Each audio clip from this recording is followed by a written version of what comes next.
Hari ku munsi wa mbere aho igihugu ca Nepal cavyutse hari imyigaragambyo iteye ubwoba, aho abo bantu twokwita ngo ni genzi, aba bajene ubona bavutse mu 95, 96, 97, 98 kuduga, aho bavyutse barigaragambya bagenda ku nama shingamateka barayiturira, aho hariho habera inama y'abashingamateka, aho ubona imyigaragambyo yari komeje mw'ico gihugu ca Nepal. Ubundi bivuga ko ako gahugu ka Nepal ari gato ariko gatuye abantu bangana n'imiliyoni 30 z'abantu bavuka mw'ico gihugu.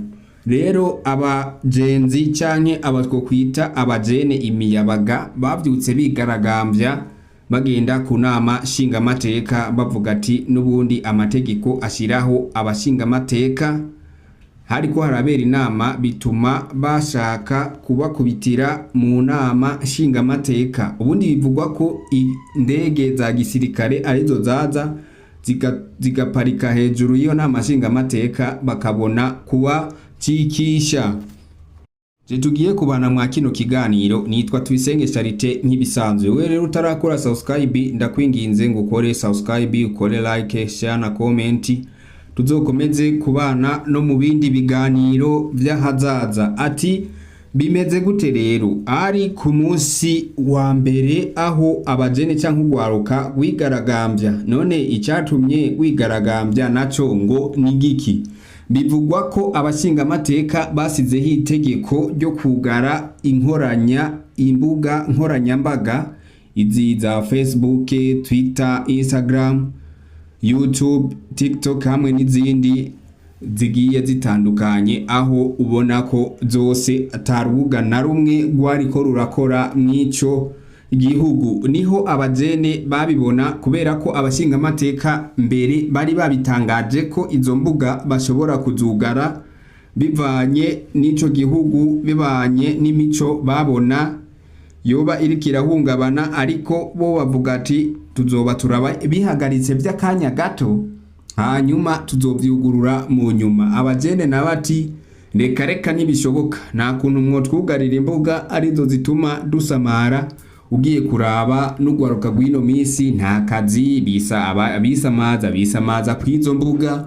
Rero uciye uzugara bituma haza kuba icuka kibi. Nanone ugiye kuraba ibintu byose abantu bose boba bafise nk'ama TV online cyangwa ufise urundi rubuga ukoresha nk'akazi kawe nk'uko abandi bose dusanzwe tubikora, ugasanga imbuga zugawe canke zakuweho, ntiboreka kwigaragambya. Rero ubwo gwaruka rwo mu gihugu ca Nepal rwavyutse rurigaragambya rukora n'amahano, ku buryo rwavuga ati umushikiranganje canke umushingamateka w'iki niki w'ugwaruka w'umutekano ajejwe ibi n'ibi ndetse n'uw'imico kama avuga ati abo bo turazi aho baba, turabasanga no muhira. Aho ubona bagiye babasanga imuhana bakabakubita bakabambura n'impuzu bagasigara nko mu maboka, abandi mu makareso. Ubona ko vyari ibintu biteye ubwoba. Abajene rero mw'ico gihugu ca Nepal bavuga ati ntivyumvikana, nta naho vyakabonetse ko imbuga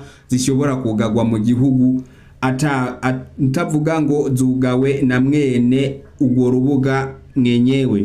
Rero bakavuga ati ibi bintu ntibishoboka, n'ubundi inama shingamateka niyo ishiraho amategeko. Rero kubw'ivyo reka tubahonde no mu nyuma muzomenye ko amategeko muyatora, ariko abene gihugu aribo babizeye ngo babatore mubashirireho amategeko atabavuna.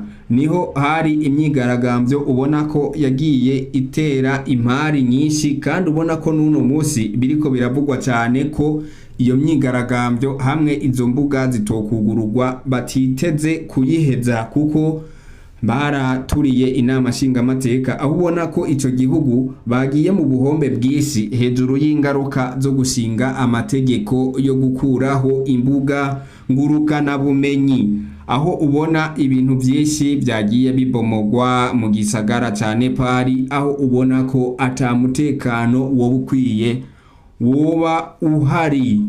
iyo nkuru niyo nari ndabazaniye. Uwo mwari kumwe mwa kino kiganiro ni wa muhungu wanyu nyene Tuyisenge Charite.